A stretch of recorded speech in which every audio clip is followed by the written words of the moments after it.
focus, determination, passion, stamina, and the will to win. The end result, the Ricmotech Sports Car Series.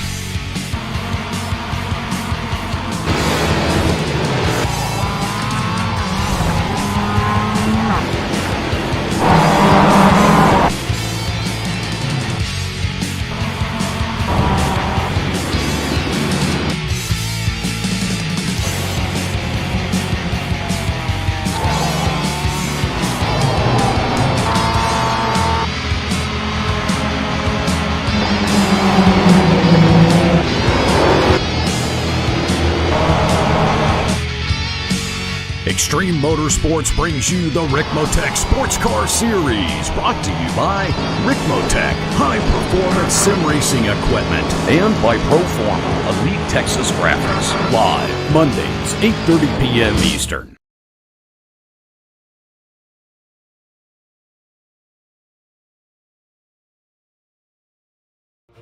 It's Europe, the first time we travel to a continent, virtually of course, that holds so much history in its heart. The first time we travel to Europe this season.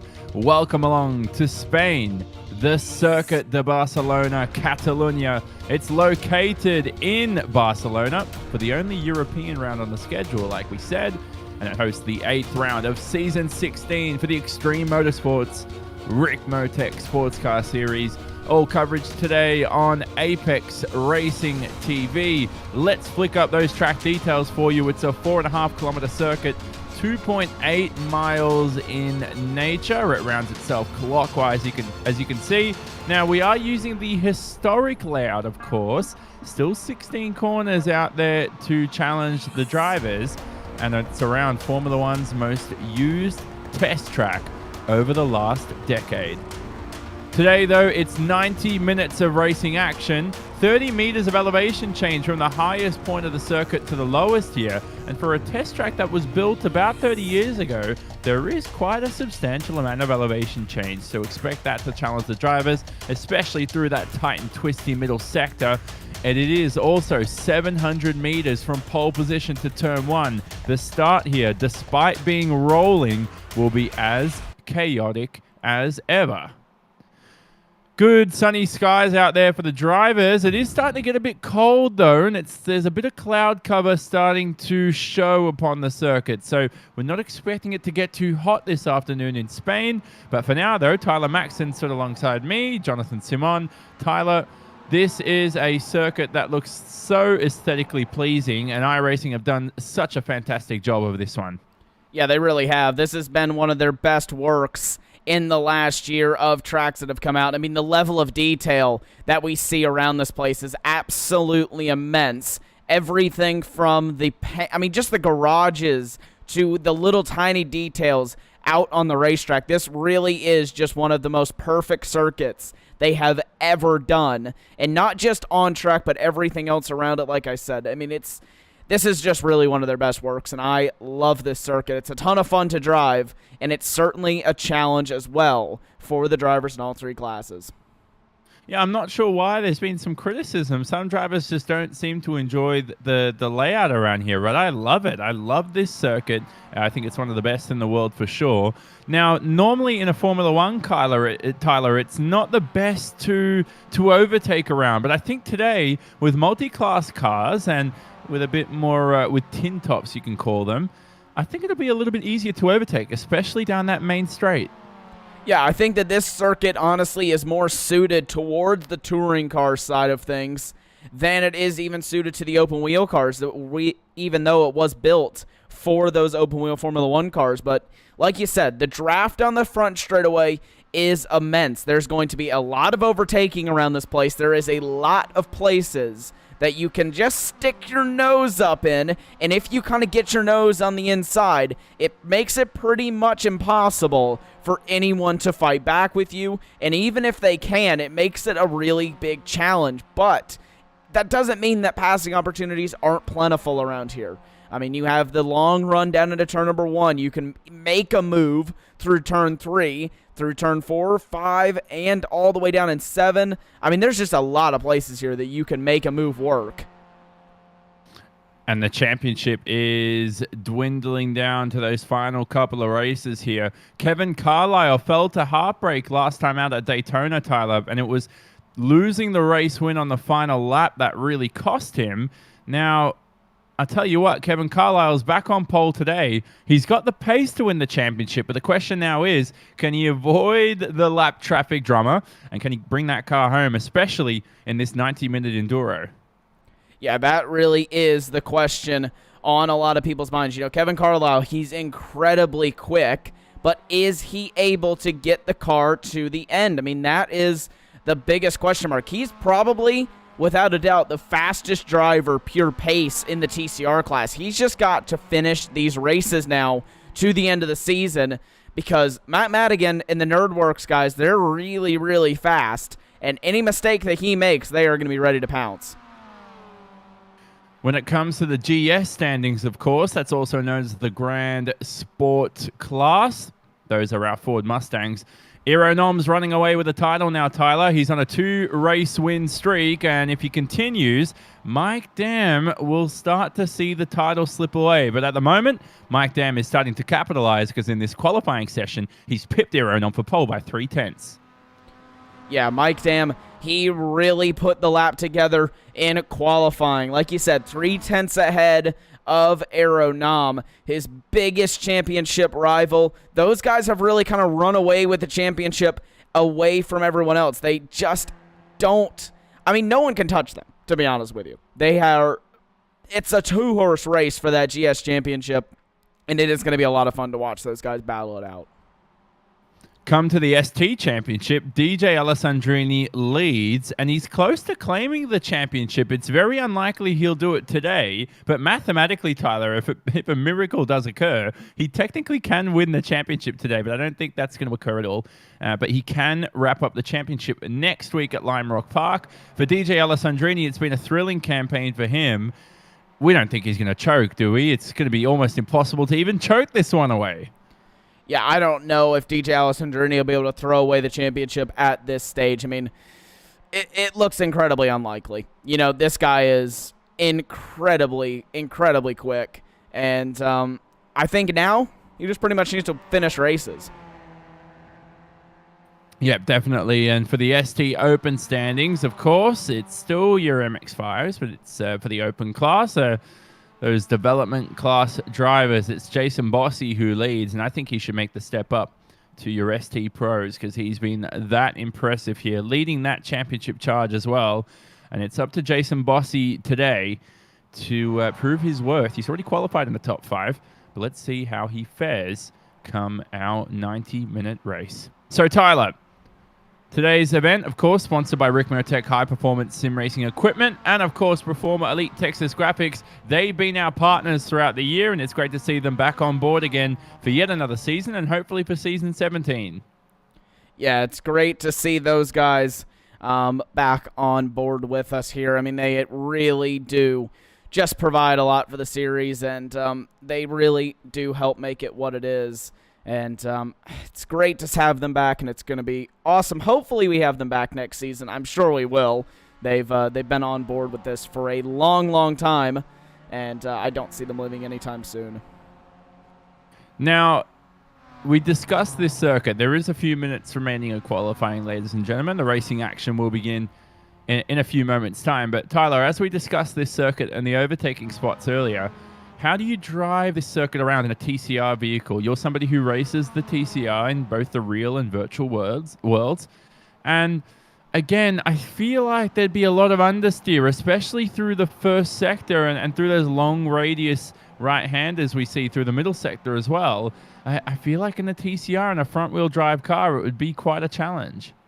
Yeah, it certainly is. You know, tire wear is going to be a really big factor today. A lot of drivers, I think, in that TCR division will sort of struggle with that front tire wear, because whereas a lot of times in the slow speed corners, you can just really roll the cars through the corner and not really abuse the tires all that much. Whenever you're going on these long radius corners, you really do start to abuse those front tires on the TCR car, and they can definitely be a challenge by the time you get to the end of what is going to be a decently long stint here for this 90-minute race. Now, obviously, rear tires will stay on the cars. They will not change the rears for this entire 90-minute enduro because the rear tires really don't take all that much of a beating on the TCR car, but those front tires, you will know they will definitely be swapping fronts every single stop that they make tonight. So that's the TCR strategy, but when we come to the Mustangs and the MX-5s, we are expecting two stops for each class of car there. So it's a little different when it comes to those cars. Anything you think we'll see sort of throw the spanner in the works here in terms of strategy? Will we see something abnormal when it comes to the bottom two classes of cars? You know, we've seen drivers run some long stints in the past, but I feel like the best way to do it, Tyler, is just to run 3 equal third stints over the course of 90 minutes, basically half an hour each. See, now I think we're going to have the majority of the drivers go for kind of that longer pit stop at first and then try to take as little fuel on board as they can for the next 2 pit stops. Now, whether they will do that or not, I don't know, and I'm also expecting to see at least one driver go for the no tires in the first stop gamble and try to just take 2 tires for the second stop. Now, that'll definitely be a challenge tire wear-wise because this is quite a tire wear-intensive circuit, but if they can do it, then they will be very, very fast. Yep, exactly it. And of course, those drivers, like Tyler was talking about, the MX-5 drivers have an interesting strategy coming up because they might not take tires on that second stop, as we were talking about.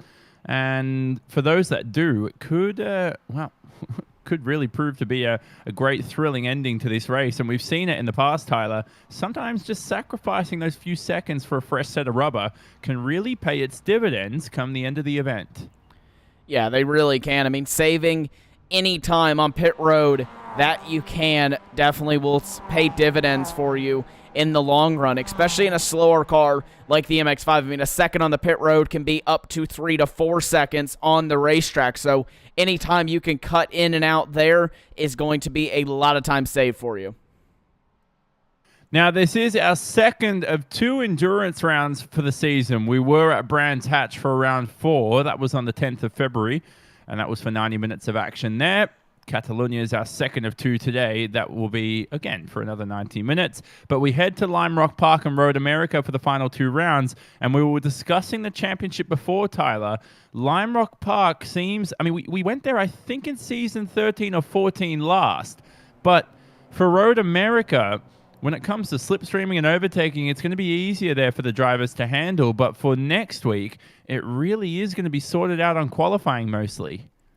Yeah, it's mainly sorted out in qualifying at Lime Rock, but there is certainly a lot of passing opportunities around there as well, especially in touring car racing. Now, it's not the easiest. You do have to get a little bit argy-bargy with your opponents, but it is doable. But like you said, qualifying is going to be huge. That's really going to, I think, determine how a lot of these guys' races go. And that's another one that's going to be a really big challenge there because, like you said, the draft is not that present at Lime Rock. It's more of a driver circuit than it is a slipstream circuit. Now, we go pretty much to the complete opposite end of the spectrum at Road America. The next round, where draft, oh man, it could be worth over a second in some of these cars. So that kind of jumps 2 complete different ends of the spectrum here for the final 2 races of the season. And that's going to be great balance, I think, to end out this season because that's really going to show you who's the best driver.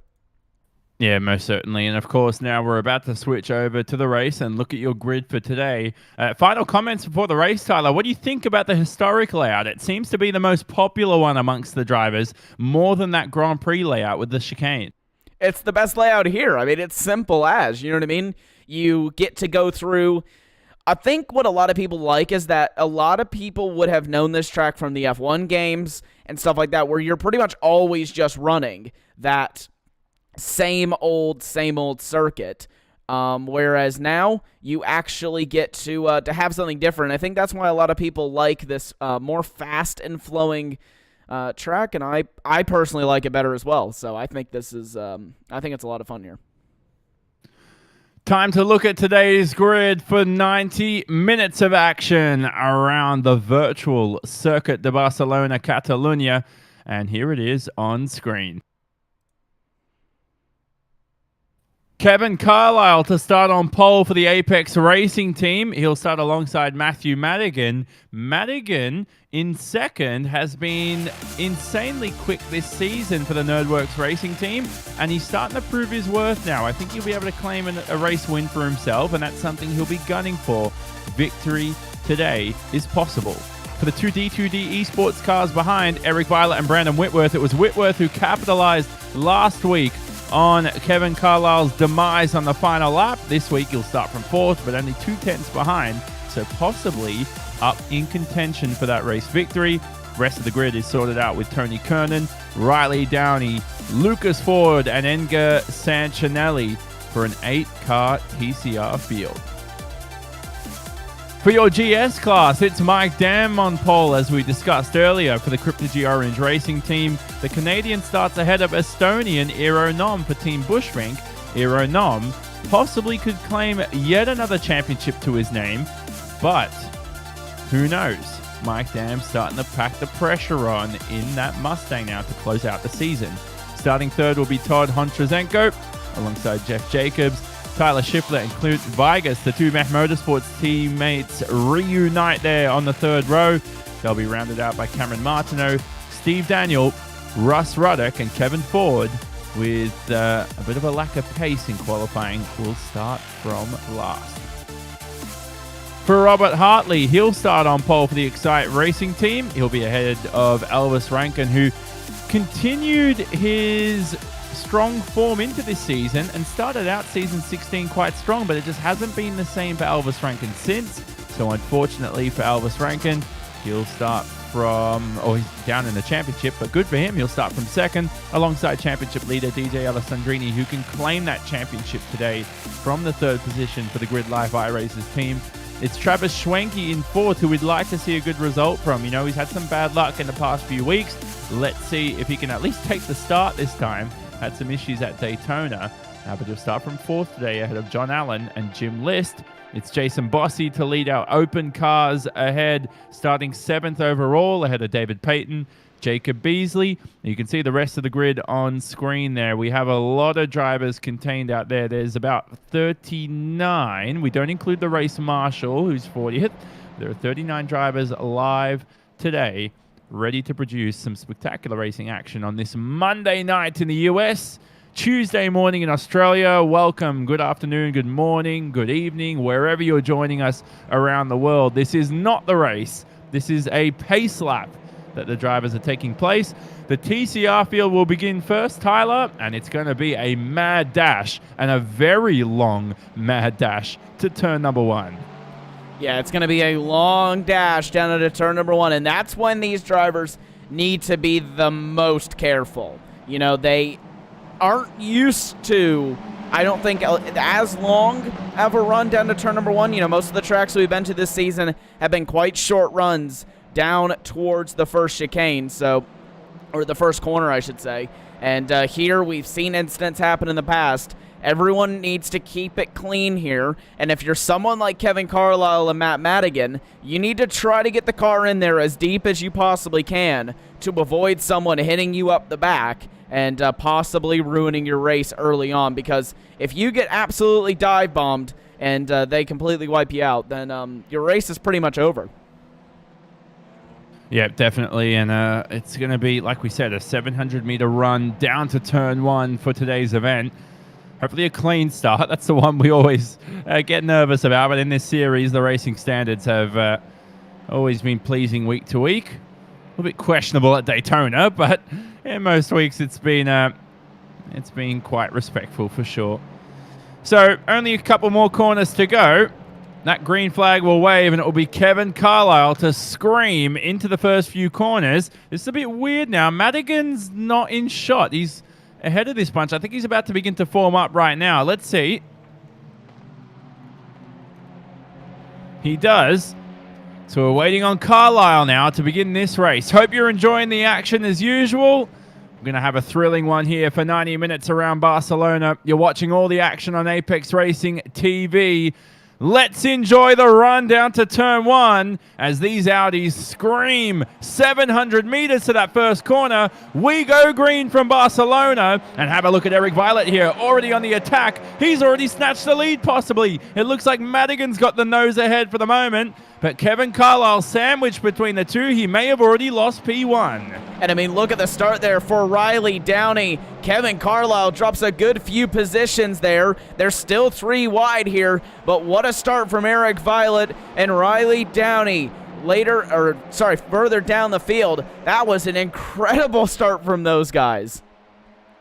What a horrible start for the Apex Racing Team driver of Carlisle. He's got a lot of work to do now. Already down to 6th possibly. And contact ahead in the TCR field. But we're watching the Mustangs now begin. Excuse me here, but there was contact down the front end of the order. But back to your Mustangs. It looks like the lead is getting close right now between Mike Damp and Aeronom. They've started to form up now heading into turn 4. And it looks like Aeronom will remain in 2nd. Behind them, though, of course, the order not changing too much. Here's your MX-5 field. Robert Hartley still leads. A little less dramatic in your MX-5 order. So what's happened to Carlisle there, Tyler? I thought maybe these pole drivers would struggle, but the only driver I see struggling here is, well, no drivers.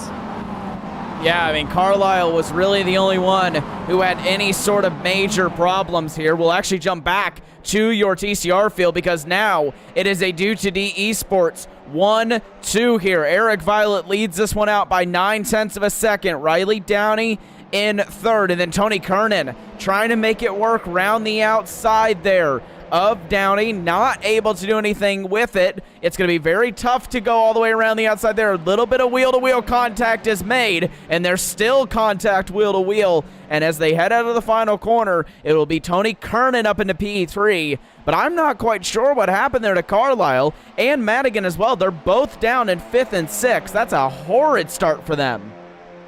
It looked like the drivers behind got such a good jump, but like I said, it's one of the longest runs down to turn 1 of the season, so that might have cost those drivers on the front row as we watch them slice and dice into turn 1. It's Kernan running hot. Downey behind in that number 14, you can see trying to set up an up and under here on Tony Kernan. I don't think he's going to be able to make it work, but we'll keep a track of the progress behind because have a look at Carlisle putting a move on Madigan. So Kevin Carlisle down the inside of Kevin Carlisle down the inside of Matt Madigan then. Madigan will be on the outside, though. If he can hold it here, he can get the run down and towards turn number 4. He's not able to do it, though, and Carlisle will get P5 there from Matt Madigan. Now he sets his sights on Riley Downey, and then he's got to try to close down the 2 drivers way out in the race lead, and that's the D2D Esports drivers. And have a look at this. Riley Downey getting hot into the middle sector. Now they start to go alongside each other up the hill. Carlisle searching for the switchback. He's got the pace, though. You can tell Carlisle's up there for the lead. We watch your GS cars now on screen. And looks like, what's that? That's a 31. Oh, Tyler Shiflett behind's gone off the racetrack. He was in 3rd for the moment, but Tyler Shiflett's had a bad lap for the moment. Let's see what's happened to Shiflett.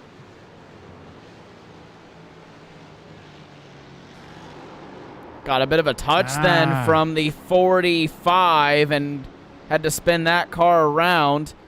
Unfortunate there for Tyler Shiflett. That was a pretty good start for the race for him, honestly, but I'm not able to make anything of with it. Now, back to your MX-5s. This is Travis Schwenke and Jim List side by side. List all up over the curb. It gets really sideways because of it.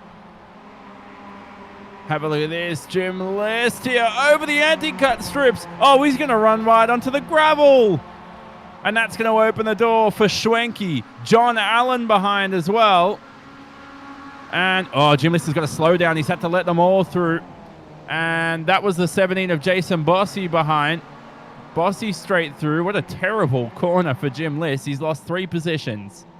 Yeah, not a very good corner for them indeed. But the battle is still on here also for your race lead. Robert Hartley has a narrow gap ahead of Elvis Rankin and DJ Alessandrini as well. All up in that front group. Then we drop about 1.8 seconds back to Schwenke. So they've really kind of gotten a few different cars in a couple of different groups. You can see the 46 has a drive-through penalty. That was the contact with Tyler Shiflett. So unfortunate for him. He will have to come down through. And he was already towards the back of the field, so not already a good start for him. But he nonetheless will have his day make it a little bit harder for him. That's Todd Hodrozenko, and he's out of the race, into the pit lane at least, excuse me, and he should, hopefully make amends for that, unfortunately. It was, certainly we saw the evidence, and it was his fault, so the stewards have deemed it his fault as well as we watch the 76 on screen. That's Lucas Ford defending from Kevin Carlisle. Carlisle back up into he was into 5th to begin this lap. Now repass. He's down to 6th again. Now setting up Lucas Ford for the move into the penultimate corner. Throws that ART car into the corner. Now he may be under attack here for an overtake. Have a look at Matt Madigan behind, who's also struggled this lap. He's lost a few positions. It looks like Carlisle Madigan may have been in a scrap, Tyler, and that's cost them a few spots to the drivers in front. Yeah, I think that those guys had a little bit of a battle early on in the lap, and then, like you said, that cost them the kind of pace that they needed, and Lucas Ford was able to get by, and now Carlisle is ahead of Ford. Now it's Madigan's turn to try and get by Lucas Ford, but this is not a good start from these guys. I mean, they are just letting those D2D esports drivers walk away from this, and we talked about this pre-race, Johnny. Kevin Carlisle needs to finish races, but he needs to be finishing better than 5th. I mean, he can't afford to have a race this low. Yeah, especially to Brandon Whitworth, and we know that between Violet and Whitworth, Whitworth needs the win for the championship, so I'm sure Violet would try and support him in any way right now. I'm sure Violet would also love a victory to himself. But it's still early days in this race. As you can see at the top left-hand side of the screen, we've just crossed the 10-minute mark. So expect anything to come in the next 80 minutes for this event as we still watch your leading TCR order scrap away for the lead. We are watching Brandon Whitworth on screen. Under attack here from Tony Kernan. Yeah, Whitworth under attack now from Kernan here. But I don't think these guys really want to pass each other. I think that they want to stay in line, is at least what it looks like to me. No one really... I think they learned their lesson. They've seen what battling does for you. It doesn't help you out, especially at a track like this. Now, you can do some strategic passing where you can get a run on someone and slingshot past them, but I still don't even think those guys are going to do that. I think they're just going to stay right up in line with each other, try to extend the gap as much as possible, like Carlisle has done this season. They're kind of going to mimic that strategy from the looks of it. Lovely shot over the front straight, showing you the gap between your lead order and the rest of the field behind. Look at the move there from Kernan. Thought he was having a peek. Remains behind the two D2D esports drivers for the moment. And have a look at this now. It's going to be Whitworth trying to make a move on his teammate. Side-by-side battling behind as Madigan forces his way past Lucas Ford for the 6th position. This is Kevin Carlisle behind Riley Downey. Looks like Whitworth remains behind for the moment. Possibly, maybe not. Whitworth up the inside here. Brandon Whitworth, he tried it down around the inside. Now he goes around the outside here of turn number 4. Not able to make it work. Tony Kernan wants a piece of this battle. He may even want to try to go to the race lead. He can't get it, though. Whitworth holds on to 2nd. And Downey is able to hold on to 4th over Carlisle right now, but he runs a little bit wide. Carlisle will have the better run, but it doesn't look like he's going to be able to do anything with it. So Kevin Carlisle, at the moment, having to sit down in 5th. Well, Kevin's going to put on a show. You can expect that much from the American. He throws it up the inside here into turn 10. The old turn 10 as it was in Formula One many years ago before they switched to the chicane layout. Now, Carlisle, see, he's gone for the switch back there, Tyler, but Riley Downey's done some good defensive driving there. He's just parked the car on the apex, and Carlisle's had nowhere to go. Yeah, it's been some really good defensive driving here from Riley Downey. He didn't have the greatest of qualifying runs, but he obviously has more race pace than he does qualifying pace because Carlisle's struggling to get by him right now. I mean, he doesn't have noticeably more speed, if that's even a word. But, I mean, Carlisle doesn't look like he has more pace right now than Downey. I think they're pretty evenly matched, to be honest. This is a terrible start right now for Carlisle. He's already about 3.5 seconds down on the lead. He's going for the switchback here on Riley Downey. We watched the two leaders battle, of course, too. There is Carlisle on screen. Let's have a look and see if Whitworth can finally make that move on his teammate. He does, and behind the 84 of Kernan's also trying to force his way past. So while Eric Violet's trying to let his teammate past, he's got to defend this second position from Tony Kernan. I think he's done exactly that through turn 5. Yeah, and now it is Whitworth to the lead. Violet down to second. Kernan still stays in third. Kernan wants to get by, though, Eric Violet. He wants to split the two teammates, and honestly, I don't blame him because that would be the smarter strategy to do. He sticks his nose in. This is not typically an overtaking spot there, and Violet shoves the door in Tony Kernan's face there. He doesn't let him do it, and pretty good defensive driving here from Violet. He hasn't cost them all that much time, even though they've been doing quite a bit of defensive driving. But during that time, Carlisle has gotten by Riley Downey, and that's put him now up into 4th place. Now he can chase down the 2.5 second gap to your race leaders right now. That was a dubious move by Tony Kernan. Not sure if he was able to pull it off. Now, they're coming towards the first of the lap traffic right now if you're ST class. And they're going to make their way past the MX-5s. Now, this could play into the hands of a few drivers. Certainly Kevin Carlisle, who catches the 29 of Patrick Prevenes at just the perfect time right there in that McDonald's car. Now, what did it say again on the McDonald's livery? McSabbath, I think. Yeah, McSabbath. That's what it was. Oh, and have a look ahead here. A lot of traffic involved for your leaders. We're watching the battle for second and third. It's Tony Kernan versus Eric Violet. Violet's dropped down to third in this order. And there are a multitude of cars here to maneuver around turn 3. I mean, look at the busyness of this racetrack right now. This is where Carlisle, has been really, really good in the past, is in traffic. And look, he's now under a second here to those drivers in front of him. Now he's under half second, but one thing that caught my eye there as they were going through the traffic, Travis Schwenke is quite a long way down, and I think I have a replay here of what happened to Schwenke. Let's try to get a good idea of exactly what went down, because you can see he was running inside of the top 4, and then he had a big off there. Was that it? Oh, wow, yeah, really far off the racetrack. Comes back on, back across the track, and spins. How did nobody hit him?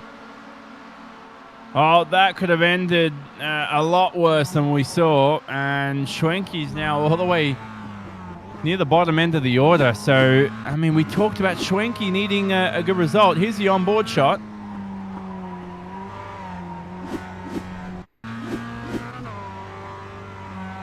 So we're going to run on board here with John Allen, just because I want to see this from Allen's point of view.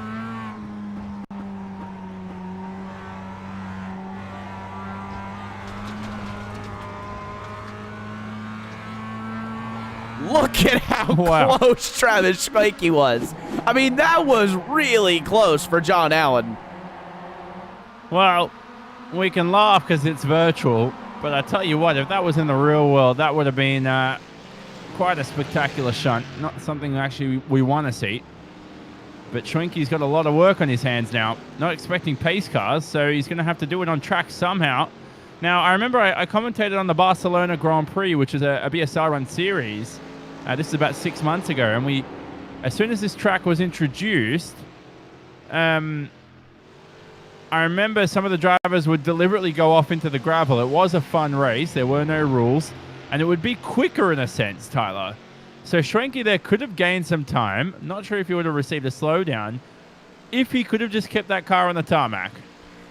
Yeah, I think that's something that was kind of a glitch whenever it first came out. I believe you now get a slowdown penalty if you go too far off the racetrack there, but I do remember that exact thing where you could just throw the car off the track and it was faster to go through the grass and the gravel than it was to actually stay on the racetrack. But I believe they have fixed that now, and it is indeed slower. Luckily, because that was not a very good exploit, as Kernan's gotten himself into second place here. Well, good stuff from Kernan. Now, I feel like I've just heard news that he's under investigation by race control for an incident between himself and Greg Brockway. Greg Brockway runs the MX-5. So I did see Brockway on the track map turned around. So this was at about turn 1-2. Now, here's the replay on screen. I mean, you can't really blame Kernan for that, can you? Yeah, I mean, I think that Brockway kind of came on the racetrack in front of Kernan. I mean, yes, Kernan should have to get by him, you know, cleanly, but at the end of the day, he really did just kind of come out in front of him as Violet now goes for the move down the inside into turn number 1, and he's not able to make it work. And now, whilst this scrap is occurring, this is all helping Brandon Whitworth up ahead in the lead. He's up ahead, but now by officially about 3 seconds. And so he'll be enjoying that battle for the moment by himself, battle against time. But look at Carlisle in the background. Goodness me, Tyler, can you believe we're 20 minutes through the race? There are so many cars in one shot. Yeah, and that's a big crash. 3 TCR cars are off. And there's a couple more involved. That's Eric Violet's been involved. I believe Tony Kernan as well has been involved in that incident. That was quite a big one there. A couple MX-5s spun around, and we'll try to get a replay for you here of exactly what happened. Oh, and there it is on screen. So it looked, oh, goodness me. Violet had nowhere to go, did nothing wrong. And unfortunately for Kernan, unable to just control the car after that contact. It was a very unfortunate circumstance for a lot of drivers. Here's another shot here. Now, what race control are reviewing at the bottom of the screen is unrelated. Oh, and there's more contact on screen. Matt Madigan's off the racetrack. Madigan's off into, I don't even know what you call that part of the track there, the artificial turf. And he's had some contact in what looks like the braking zone. Here's the replay again, Tyler. We need to catch up on replays now. I know. Now we're just going to have to basically catch up. Oh, my, that was a lot of contact. Okay, let's go back a few seconds here. So it looks to me like Tony Kernan comes across the nose of Matt Madigan there, which then sends him into the wall. And Madigan is sent flying off the racetrack once he gets hit again by Tony Kernan. I don't know what you see there, but I think that Kernan just kind of came over on Madigan. Well, I think it was evident, wasn't it? And they're still going to continue away here on the front straight. But I tell you what, Kernan's going to have his he's going to have a lot of slaps on the wrist. Otherwise, he may receive some penalties possibly. See how that goes. We'll leave it up to race control for sure. Now, one driver who will have a smirk on his face compared to a very mean mug will be Kevin Carlisle. He's up in a second and only 1.5 seconds off Brandon Whitworth. Yeah, he's not all that far off of Brandon Whitworth. Now, Whitworth has not had the greatest time in traffic compared to Kevin Carlisle, so Carlisle's been able to close that gap up a ton. Riley Downey as well. He's been sticking right here with Kevin Carlisle. He's got some amazing pace here in this race. I mean, he has been matching Carlisle pretty much every lap thus far.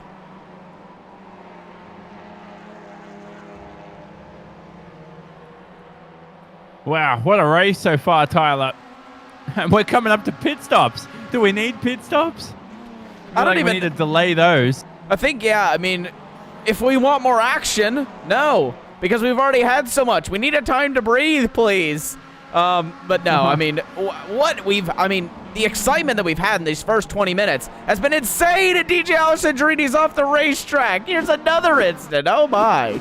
And has he been hit by a TCR? I think he's been hit by a TCR. And that's never going to work. He has. So that's the 14 of Riley Downey. He's third overall. And look at this here through turn 12. I mean, I've never seen 3 wide through there, Tyler. No, and right there, I think he got startled. Yeah, I think Downey got startled by Robert Hartley kind of coming over just a little bit. And he went over a little bit too far into the side of DJ Alessandrini, who then drags him off the racetrack, loses him a few positions for both of those drivers involved. So really, really unfortunate for both of them. They are now not going to, well, at least Downey is now going to be down in P5. And DJ Alessandrini is still going to remain in P3, but he's going to be a lot further back than he once was. Well, he is leading the championship by a substantial margin, like we said. So hopefully he continues that charge and through the field and can claim some good points for himself. But we do know he has some good breathing space, as Robert Hartley has led this race in its entirety. Now, what's happened to Iro Nom here? Iro Nom hasn't crossed the line this lap. Just trying to wonder what's gone wrong for Iro Nom, Tyler. He's dropped down the order quite significantly. And I'm looking for a replay here. He went into the pit lane. Iro Nom was in the pit lane. So he's already made a box. Yeah, very early pit stop Iro Nom. I'm looking at race control. We'll keep you updated in a second of all the penalties ensuing, but Iro Nom, very early pit stop 20 minutes into the race. I think is he possibly trying to avoid traffic? That would be my best guess, is that Iro Nom is trying to undercut the traffic here, or overcut the traffic, whatever you want to call it. He wants to avoid the traffic at all costs, which I don't mind that strategy. I think it's a quite good strategy, to be honest with you, and I guess Kernan thinks the same thing because he's into the box as well here. At 24 minutes into this race, he's trying to get an undercut on some of those drivers in the TCR field. Now, this is what I love. The 90-minute races always provide the best strategy games. Certainly is a long one to manage. And for Iro Nom, is this going to be a possible switch into the lead once all the pit stops are made? We watch your battle for fourth in your MX-5s. You can see at the bottom right-hand side of the screen, it's List, Peyton, Bossy, and Mitchell Peak all battling away for that fourth position. Your podium's covered by Hartley, Rankin, and Alessandrini for the moment. That's not going to change anytime soon. But it's, well, you never know, actually, with all the lap traffic. But I think what sums up the first 25 minutes of this race, Tyler, let me know if I'm correct. Just look at the top left-hand side of the screen and tell me how many TCR cars you see compared to the beginning. Yeah, I think that really does sum up the first part of this race. I mean, it's been exciting, to say the least, in the first bit of this one. And I don't think that's going to be changing anytime soon. But like you said, down to 6 TCR cars in the overall positions now. So not ideal as Jim List runs a little bit wide. He's going to get passed by a few of those MX-5s. John Allen hasn't come into the box. So John Allen's a little bit farther back than I would expect him, considering he hasn't been onto pit road yet either. That's interesting. Like we said, we're expecting those first pit stops. I mean, the window's open, so we're expecting them any time now. And I think that means it's a good time for our first ad break for the day. And don't leave us. Plenty of action coming up here. There'll be 2 pit stops in this race, as we discussed. Probably 1 for your TCR field. The racing action will never stop. Don't miss it. You're watching Round 8, Season 16 of the Extreme Motorsports Ricmotech Sports Car Series.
Well, what a race it's been so far. We bring you all the action here on Apex Racing TV for Round 8, Season 16 of the Extreme Motorsports Ricmotech Sports Car Series.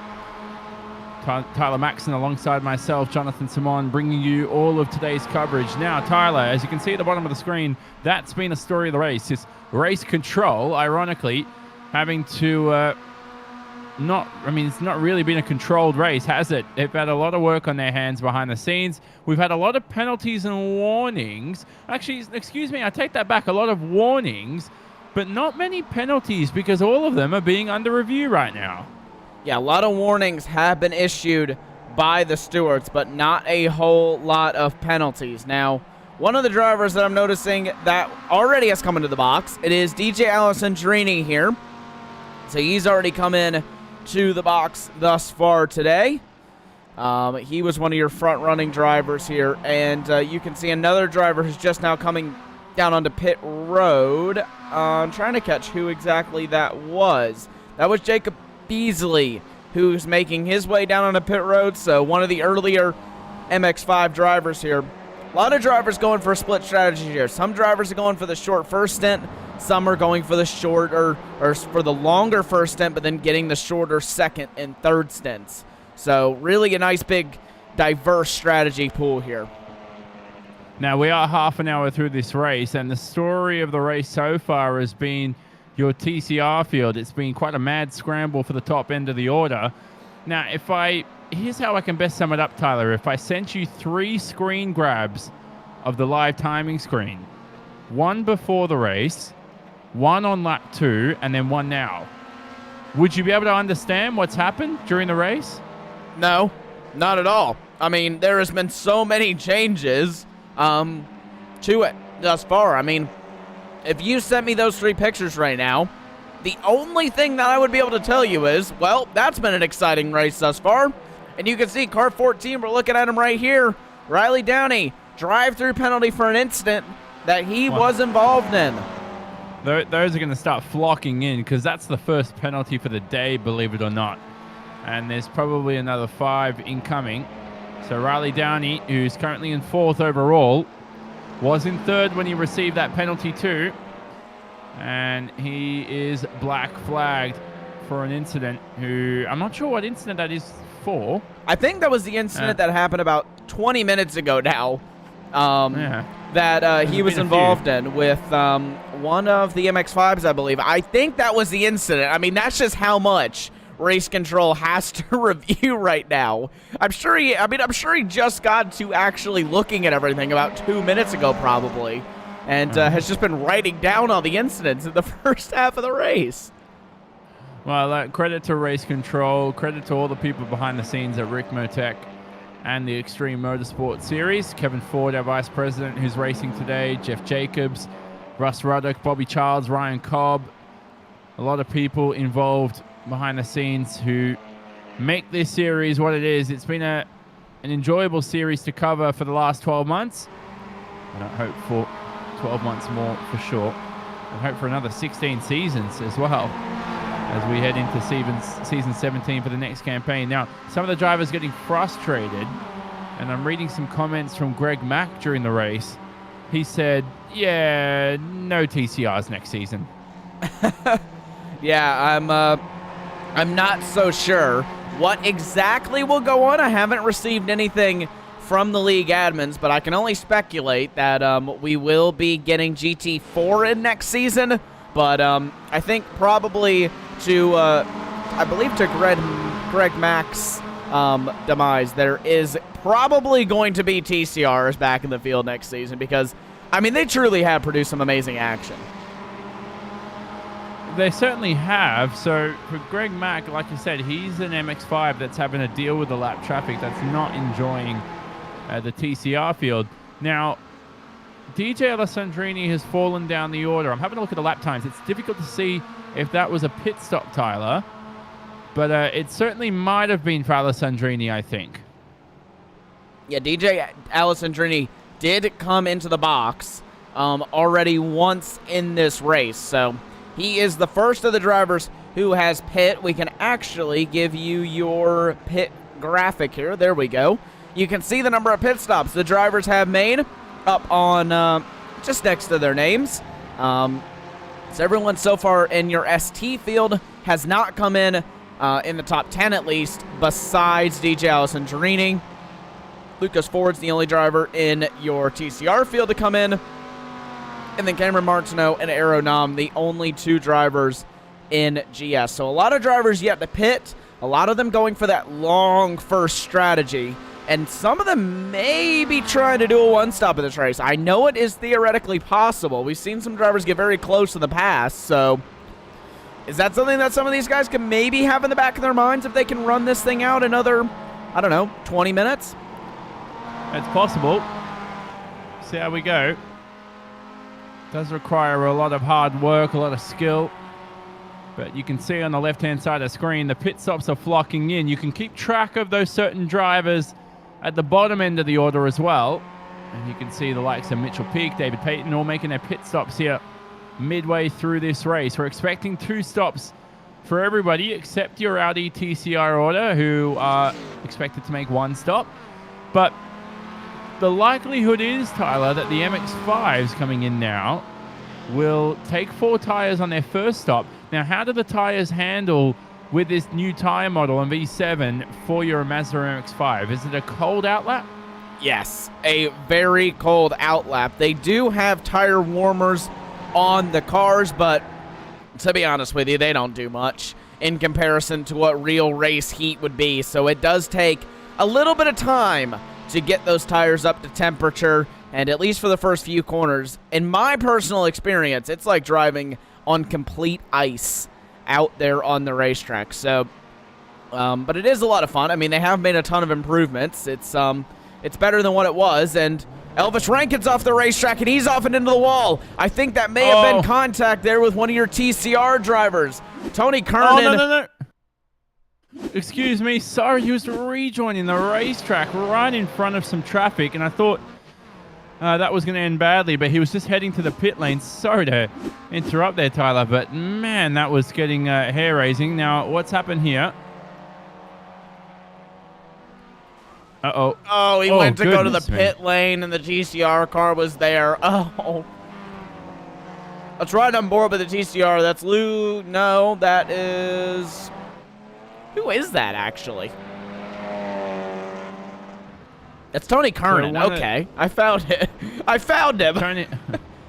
Tony Kernan's been unfortunately involved in a lot of incidents today. Now, I think this one he's just had nowhere to go, and I think Rankin's wanted to pit. If you're Rankin here, though, and you want to pit, I mean, Tyler, it looks like that obviously wasn't deliberate, and it was an incident that could have been avoided.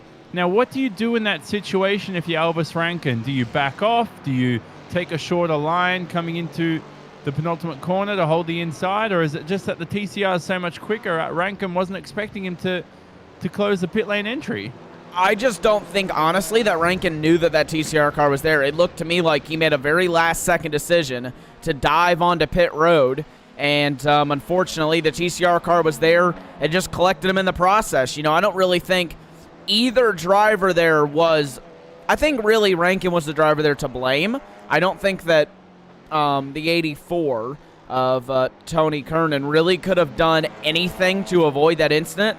At least anything that that wouldn't be extra. You know, I think that he was driving his racing line, trying to pass the MX-5 of Rankin, and then Rankin just decided very late to make that pit stop, and unfortunately caused an incident between the two. So I think it was just a case of bad timing there.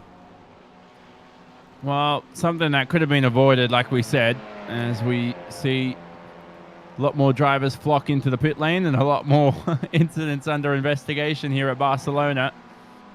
As we see Shiflett, Jeff Jacobs into the box, Elvis Rankin finally, he's still servicing the MX-5. Is this the championship over officially for Elvis Rankin if he can't get that race car back out on the track?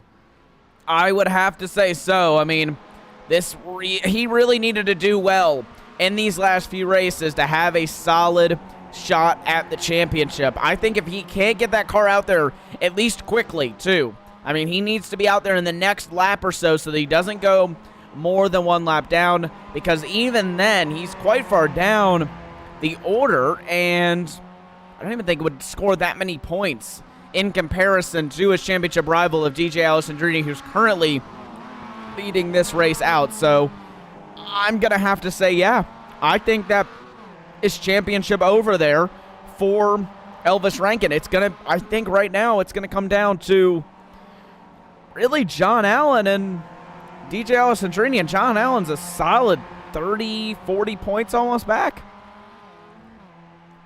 Certainly is. Battle for the lead. It's on. Here we go. Whitworth versus Carlisle. 1 second between the two. And that battle's creeping down here as they head through turn number 9. And now through this mini straight. There is DRS available here. And if we still ran the Grand Prix series, I doubt there'd be much overtaking. It's such a short straight.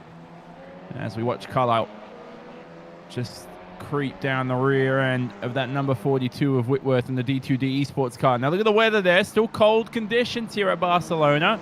And time's ticking on. We're about 3:30 p.m. local time virtually in the sim. So it's only going to get cooler from here, I reckon, Tyler, with these cloudy skies. Yeah, that definitely has a lot of cloudy skies. But one thing I was kind of alluding to there was also the fact that we got a bit of sun out here on the racetrack. So now, while I don't think it's going to stick, I think we're definitely going to get cooler and cooler temperatures as this race kind of moves on. But there is a possibility that we could have a bit hotter track temperature here, at least temporarily, while the sun is out and it's baking down on this racetrack. Yeah, the sun's starting to shine. Looks aesthetically pleasing right now to look at as we remain watching this battle between Whitworth and Carlisle. The two remain. And how fitting is it? The two fighting for that championship. It's Carlisle, though, in the lead. It's the other way in terms of order when you look at the standings. And they pass one of your MX-5s who makes his... the Frenchman of Nicolas Parsenot just getting out of the way. And you'll watch the rear end of those two in that battle that will continue on. Now, for Clint Vigas, it looks like he's out of the race recently in the past lap. So, issues for Clint Vigas in the Mech Motorsports car. He's been missing from a few rounds this season. Not a good return round at Barcelona, it seems. Yeah, not a very good round here for Clint Vigas, like you said. Way down the order, and Rankin still into the pit lane. I'm going to assume that he is out of this race officially. And, I mean, what a shame that was. David Payton, though, and John Allen, these guys are side by side as they work their way through turn number 3. Good stuff here. There's that 101. Oh, it's looking close here. What's this? This is turn 7 right now. Coming up to turn 7 and 8. So it's been a good race from David Payton so far. Same can be said for John Allen. Allen's all over the rear end, hounding him.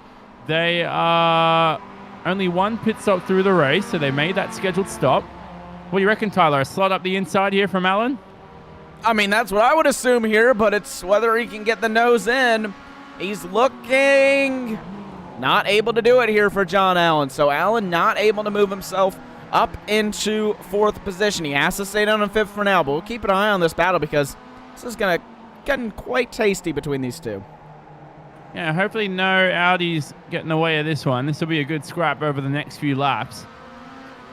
And, you know, there has been a lot of controversy on that, Tyler, but what do you reckon for next season? Because, you know, a lot of drivers are saying that TCR and the MX-5 shouldn't be on the same racetrack, but if you had to get rid of one of the two classes of cars, I mean, it'd have to be the TCR, right? As we see the 76 there, Lucas Ford make his way past, but I think the MX-5 just gets such big grids. It's such a popular car. You wouldn't be able to get rid of it as we watch Allen here bump draft behind David Payton.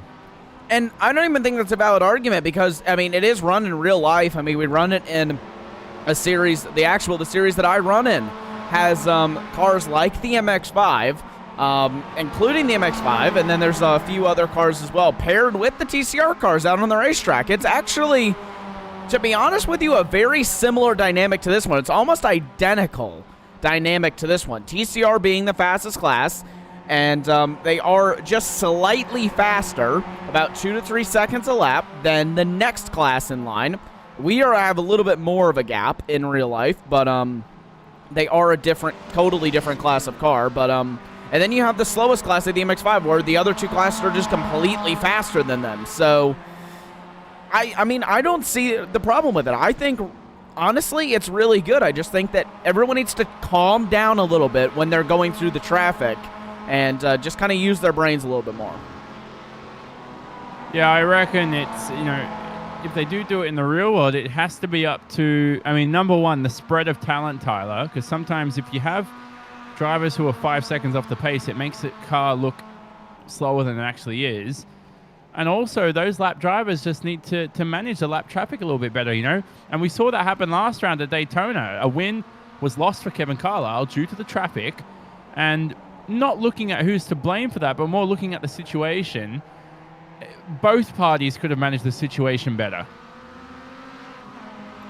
Yeah, they certainly could have. A lot of these incidents that happen in multi-class racing are avoidable. Now, there are some incidents that just aren't avoidable. You know what I mean? There really is mistakes from drivers on both ends of the spectrum. But overall, the majority of the incidents that happen are because people just aren't using their brains enough, and they're trying to make moves that are just never going to work. So, in my opinion, if everyone would just kind of calm down a little bit, think a little bit more, the incidents would be reduced greatly. Well, here we go on screen. We're watching that battle continue. The gap now within a second between Whitworth and Carlisle. Those first pit stops coming up, and they could come this time by. We've crossed the halfway mark of the race. None of your leaders opt to enter the pit lane, but look at the run that Carlisle's had on this main straight. You can see the relative time on the top left-hand side of the screen. He's already gained about 1.5 tenths. Could possibly be 2 or 3 tenths by the time we head into turn 1. Carlisle, it's game on, I tell you that much, and for the ART driver. And it's been a nice recovery drive for Kevin Carlisle. Obviously had so many issues in the early part of this race, and is now starting to close his way back into the race lead as we just crossed over the halfway point a few minutes ago. So this is really the time for Kevin Carlisle to get up to the back of Brandon Whitworth and try to get himself into the race lead if possible before we head into that first round of pit stops. So let's look at your field. We'll start in the opposite order this time. Let's look at your MX-5 order to begin halfway through this race. DJ Alessandrini leads after the pit stops. He snatched that lead from Robert Hartley, but it was a very early pit stop for your championship leader in the Grid Life iRacers car. And there you can see the two leaders on screen scrapping away. It looks like Hartley has the pace for the moment. Last lap round certainly much quicker than DJ Alessandrini. Of course, traffic has a little bit to play in that. But Tyler, in this race so far, Hartley is essentially in the best position to win. He's just not in the lead. Yeah, Hartley is definitely in a very nice position right now. He's just kind of sitting behind and pretty much just has to get himself around this racetrack as consistently as possible and should be able to claim the race lead here if he has the true long-run pace over DJ Alessandrini. And obviously Alessandrini went for a much shorter first pit stop, or at least earlier on in the stint than Robert Hartley did, so that also could play a huge factor. Looking at your Mustang field, also known officially as the GS Grand Sport field, it's Aeronom who leads ahead of Mike Dam. Now, we haven't looked too much at your Mustangs today, but the battle and the fight between Aeronom and Mike Dam, you can see on screen, that's also a close scrap for the lead. 2 seconds between your top two. Yeah, 2 seconds between the top two. They are very, very close indeed. You can almost see them in the same camera shot. The TCR cars are actually coming through them right now, and this is actually going to separate it out. Brandon Whitworth and Kevin Carlisle in the process as well. Oh, this is close right now. And, oh, man. I tell you what, it's a Noah's Ark battle for the lead in all your classes of cars because Whitworth and Carlisle, the final class of car we're yet to cover, we were looking at that for quite a few laps, and they're within a second of each other as well. So let's see how this race pans out over the next few laps, Tyler. We've got got a lot of action on our hands right now. Not so much, not something that Aaron wants to hear. He's going to lose a lot of time right now as Mike Dam's going to creep in to that turn 10 braking zone.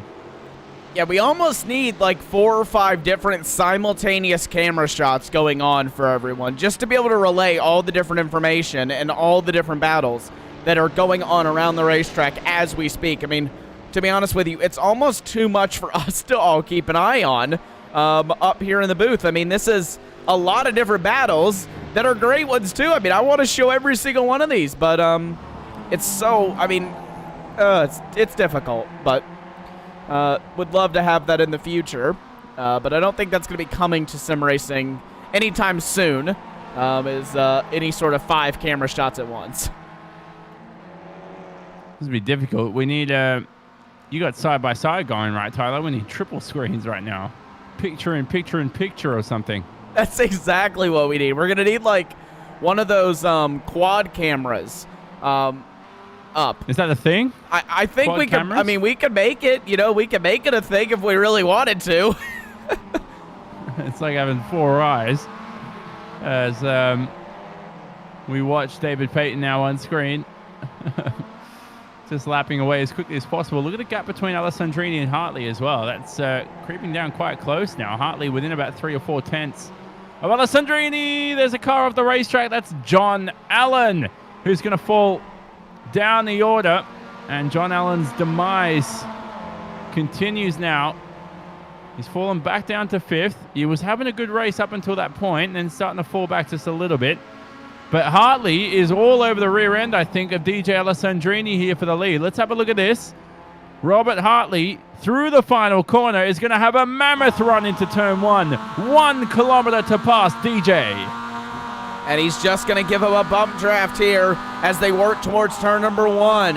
You can see DJ pulls a little bit there on the shift, and then Hartley backs off so that he doesn't collect DJ Alessandrini down into turn number 1. Very smart driving here from Robert Hartley. I tell you what, though, if he's got worse tires, you'd want to pass him as quickly as possible and break past him before that last pit stop. So unless Robert Hartley's got something else he's trying to work out here, let's see. Maybe he's going to try and set up the move next lap round. This is Aaron versus Mike Dam for the battle for P1 in your GS class. And while that's taking place, your first pit stops finally for your TCR order as Brandon Whitworth enters the lane. Yeah, Brandon Whitworth down onto pit lane, so he will officially be the first driver in TCR to make a competitive pit stop here.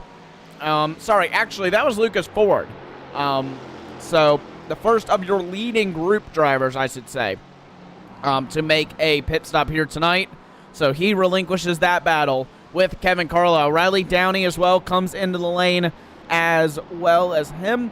And back to your point with Robert Hartley, I'm not so sure that he's maybe not just fuel saving behind DJ Alessandrini and trying to make this into a one-stop race possibly. That could certainly be the case. Be very tough, though. I tell you what, pull a one-stop in an MX-5.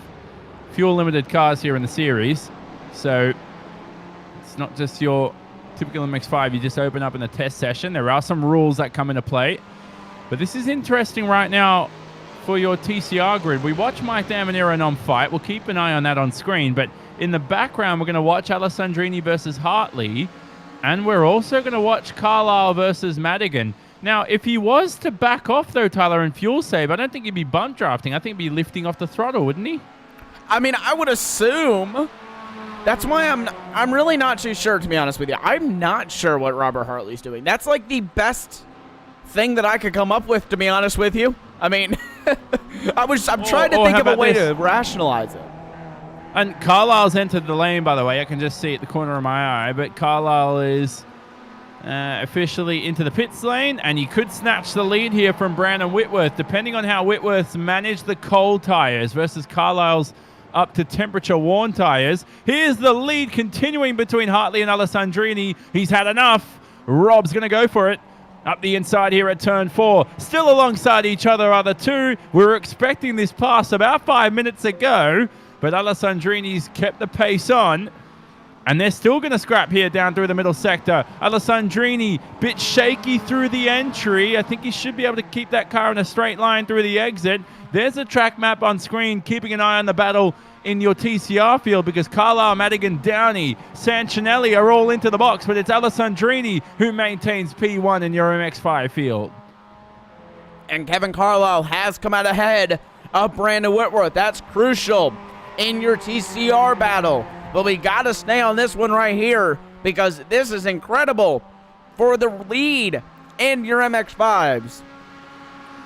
Now, cold tires, we'll see how Carlisle manages them, because it certainly wasn't easy for Whitworth, who's succumbed the lead and has lost out in that fight as Hartley remains behind Alessandrini for the moment. But here they head through the final sector. Hartley's going to have to set this up on the main straight. This is Kevin Carlisle on screen in the ART car. So Kevin Carlisle versus Brandon Whitworth now. This has been a battle that we've seen more and more and more in the second half of your season.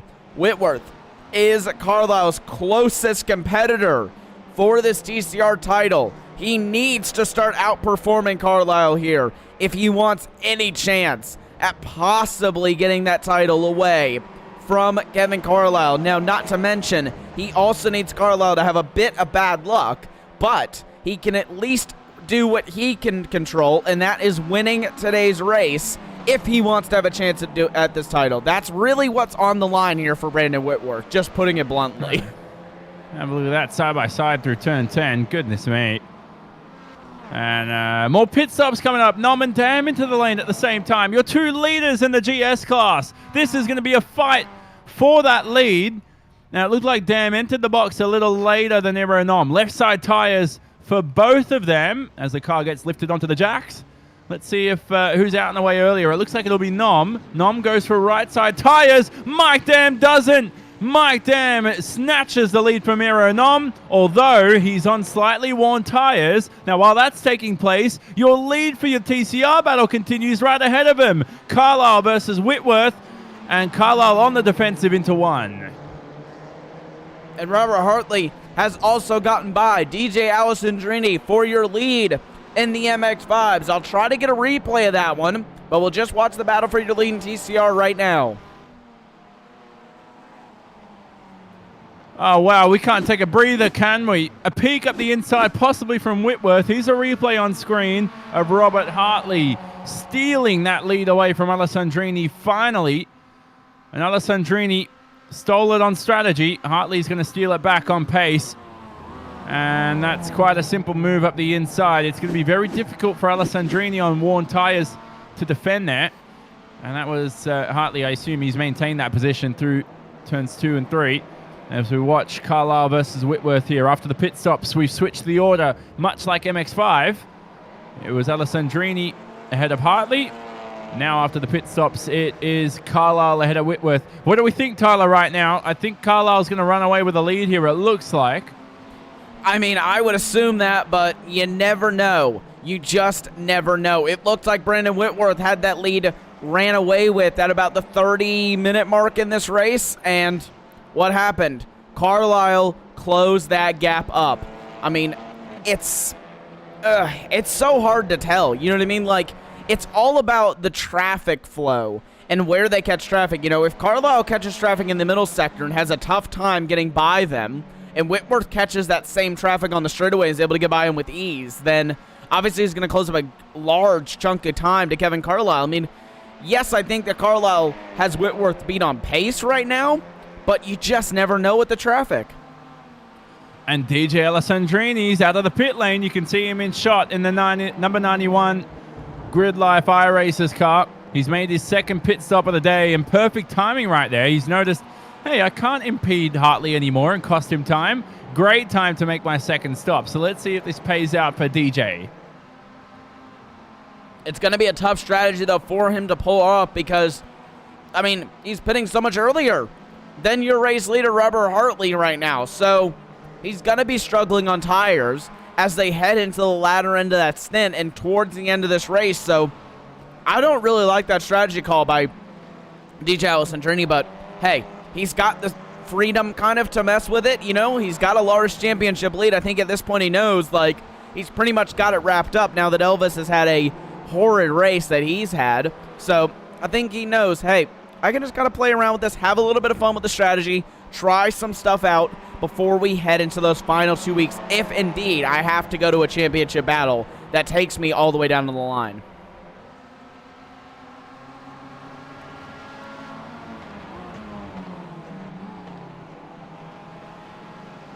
Carlisle up the inside there on screen. You can see a lot of stuff going on right now. Tyler, you bring up some good points there for sure. And as you say that, the sun starts to shine. I don't think the track temperature will change too much. Still remains at 23. But we're certainly getting those sunny skies back here virtually, of course. All simulated very well on iRacing. So now we see Jim Liss entering the pit lane from second place. A lot of those second pit stops will be coming up. How do we see the final 30 minutes of this race playing out? I'm really not too sure. I mean, we really just can never call this one, but we got Jason Bossy and John Allen. They're side by side. Jason Bossy now will go up into second place for eSport Racer. Bossy's driven so well this season. Been very impressive, hasn't he? One of the most improved for sure out there in the field. And he certainly got his work cut out for him. Here's John Allen. And whilst they're doing this, the leaders for your TCR field are making their way through. Carlisle's made it through cleanly. And the rest of them somehow do as well. Goodness me, Tyler, you just can't take a break, can you, from the traffic? No, you never can. And in a situation like this, it's pretty much first 20 minutes of the race go by very, very cleanly and no traffic-wise. And then they... after that, it is just traffic-filled to the end, and it's a lot to deal with when you're that fastest class on the racetrack. And then when it gets really confusing is whenever you're that middle class and you have a slower class that you're passing and a faster class passing you. Yeah, most certainly. Here we go now. There's about less than 30 minutes to go in this event. And we've got a lot of battles coming up here. We'll keep our eyes on them all during our final commercial break for the day. There's Carlisle just making his way through the order. Stay tuned with all the action here live on Apex Racing TV. Don't leave us. Plenty of action coming up. Plenty of final pit stops coming up as well through the field. You're watching Round 8, Season 16 of the Extreme Motorsports Ricmotech Sports Car Series.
Coming in towards the final 20 minutes of this race here for round 8, season 16 of the Extreme Motorsports Ricmotech Sports Car Series. It is the third final round for the season. It looks like DJ Alessandrini won't wrap up the championship in your ST class, but his championship rival, Robert Hartley, is entering the lane. Now, I should correct myself there. Tyler Maxson, who's alongside myself, Jonathan Simon, for today's action.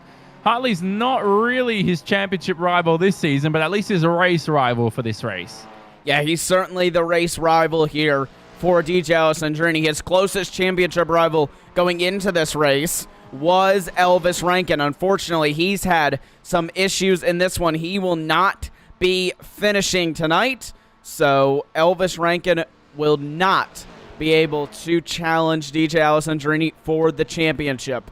His closest competitor, though, is John Allen, who leads this race, but John Allen has not come in to make his second stop yet, and Alessandrini is easily able to clear Robert Hartley by quite some margin now, just about 4 seconds. It'll probably be about 4.5 by the time they get down to turn number 1. So DJ Alessandrini's got quite a gap, and just about 23 minutes Hartley has to close it up. Well, the race is on here, isn't it, for the battle for the lead. We saw this happen during the second stint. Let's see if Robert Hartley can do the same in this closing stint. Time's ticking down, though. He's got less and less time in this race to make it work. Now, let's have a look at the battle between Mike Dam and Aeronom. So, they've been scrapping for the lead for the entirety of this race in the GS class. Now, the issue is here, Tyler, is that Mike Dam took 2 tires. Aeronom opted for 4. And when I look at the lap times, not much difference between the two. No, there really isn't that much difference between the two, and you know Aeronom is going to be kicking himself for taking 4 tires if it's not able to pay off for him, because that will pay huge dividends, at least in the championship, because right now he currently leads by 9 points to Aeronom over Mike Dam. But that can all change in an instant here. If Aeronom is not able to win this race, that gap will get closed up by at least a couple of points. 3 points will be the exact gap. But if Mike Dam does that now for the next 2 races, then they tie for the championship win. And I'm not quite sure who that would come down to. I'd have to go through here and just take a look at who's won the majority of the races. Well, it's certainly Aeronom off the top of my head. He's got 4 this season so far, heading into round 8. And I don't know if... I think Mike Dam's got 3 off the top of my head, Tyler. Something to look at here for sure. I'm looking at Mike Dam's wins. It's something... He's actually got 7, Aeronom does. Aeronom has 7. 7 wins? I think? No. 5 wins. Sorry, 5. No, he doesn't have 5. Yeah, I was going to say. He's got 5. Yeah, he's got 5. So, Aeronom certainly has won the tiebreaker officially, you could say, as he... well, not officially. Not officially. They would actually tie if... This is theoretical here, but if Mike Dam won these next few races, I believe they would tie on number of wins. Yeah. Well, something. Yeah, to they look actually at anyway. would. We shouldn't be They calculating. would tie. They would tie on the number of wins, so that would be, I think, the closest finish in at least the GS class history. Well, let's not predict anyway. Let's see what happens in the closing races. So, certainly, what we can summarize from that is that Tyler Maxson believes it's going to be a close championship, and when I say believes, I think it's a very accurate prediction to have come the end of this race. So, in the closing stages now, there's still battles for the lead continuing. Cameron Martineau was in a scrap earlier between himself and, I believe, Jeff Jacobs. The driver in front's made a pit stop, and Martineau's allowed to be released for the moment. And he's gotten rid of that traffic straight out of the way. And yes, indeed, it was actually Kevin Ford, excuse me. So Kevin Ford up ahead, making his final pit stop for the day. So what do you reckon about the race so far, Tyler? It's been a good one for sure. A lot of incidents, a lot of drama, but certainly an entertaining one. Yeah, this has been one of my favorite races this season, I think, in the series. I mean, it has had action at pretty much every corner. We've had some sort of battle in one way, shape, or form, whether that be a strategy battle or an actual physical on-track battle for this entire 90-minute event thus far. We are currently 71 minutes into this one, and it has certainly been a ton of fun. We just have under 19 minutes to go now, so the drivers are really kind of thinking, get the car to the end at this point. You've made it this far. Don't lose this race too early. You've got to make sure that you finish it once you've gotten it this far. And a lot of drivers exiting the box there as well on the main straight. We can see at the corner of our eyes. We're watching the action here through the final couple of corners. This is the 154 car of Jacob Beasley, who we haven't seen much of today, but good to see Jacob Beasley still running right behind Mitchell Peak for the battle for 7th. And for Beasley this season, Tyler, it's all really been about just finishing these races and claiming a good, strong haul of points, which he's doing today, which is good to see. But he's had a few races this season where he's just had some DNFs, and it doesn't help your championship that much. No, that really isn't what you want championship-wise. You know, you want to be finishing every single race, and that will secure you championship points, which inevitably could secure you a championship. So really, DNFs are not what you want to be seeing in a championship that already is close all the way through the field. I mean, you have one bad race, and you're tumbling down quite a few positions, especially whenever you're towards the midway point in the season when everyone's just oh so close. Yeah, so good stuff from Beasley, who is in his first season with the D2D esports team for the first time. This is Cameron Martineau right behind Tyler Shiflett. Martineau also having a good race so far. Shiflett's been very consistent this season. He's been good, but the battle for the lead continues now. That gap was 3 seconds about a lap ago. Now down to 1.5 between Hartley and Alessandrini. We're about to begin a lap here, Tyler Maxson, and for someone who's driven this MX-5 in the real world and was a champion in this car, give us an onboard lap with one of the best iRacers of all time.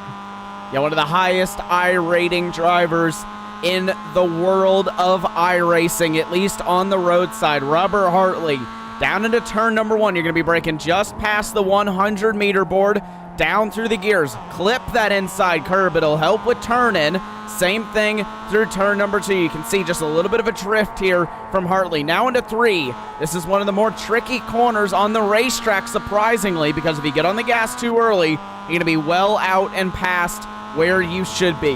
Now, down into turn number 4. Down a gear or 2 here. Into the inside. Use that inside curb to help you gain the grip. It's all about that in this MX-5. It loves to be up on the curbs, and it really does just help you to gain a lot of grip. Now, down into turn number 5. Up on the curb once again. Round it and get it all the way to the gravel trap. You can see, actually, visually, how much he's closing in here on Alessandrini. Now, down into turn number 6. Down to the left. Get it up over the curb on the left. Then hit the curb on the right. You can take a little bit more of that than you think that you can. These cars are quite high up in the air. Again, up on the curb. Really use the curb through this corner because it'll help you set up down the front, down this back straightaway. Don't go too far wide, because if you go a little bit too far wide, then you could have a bit of a slowdown penalty possibly, and at least an off track. Now into turn, now through the left-hander. This is the historic part of the racetrack. To the left side. Don't go too far. You will get a slowdown penalty. Now back to the right.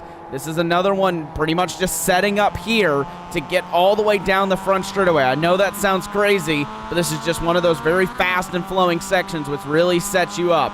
So round here, get the car over to the left. Don't be afraid to use that curb. Then turn in and get up on the curb once again. Let the car flow out wide. And that is a lap of the Barcelona circuit. And it could be a switch for the lead here as Hartley's going to slice up into a little bit of a sandwich here for the lead, possibly. The Mustang's going to scream past, always quicker on straight line speed. But this is Hartley's final opportunity. Alessandrini's final opportunity to defend that lead from Hartley, possibly. It looks like a carbon copy of 20 minutes ago. Let's see if Hartley can maintain the advantage through here and whether or not Alessandrini can fight back, but that worn rubber's not going to last. It looks like Hartley has reclaimed the lead from DJ. So, nice move there from Robert Hartley. Cleanly gets himself up into the race lead, and I think DJ Alessandrini is all but satisfied with sitting down in P2 here. Not so much worried about anything. I don't even think he's really worried about the fact that Rubber Hartley will get by him here. So it looks to me like he's perfectly content with just finishing second in this race, and hoping that Hartley would run out of fuel, I think, would be Alessandrini's biggest hope right now. Yeah, well, a finish like the Indy 500, basically, is what Alessandrini's hoping for. A lot of fuel saving involved. Remember, Alexander Rossi was criticized for his win, and they thought he didn't win that on pace or anything, which I thought was silly at the time. And then he ended up backing it up, didn't he, Tyler, with a win? What was it, in 2018 again? Yeah, I believe you're right. I think it was 2018, actually, yeah, that he got his Indy 500 win again.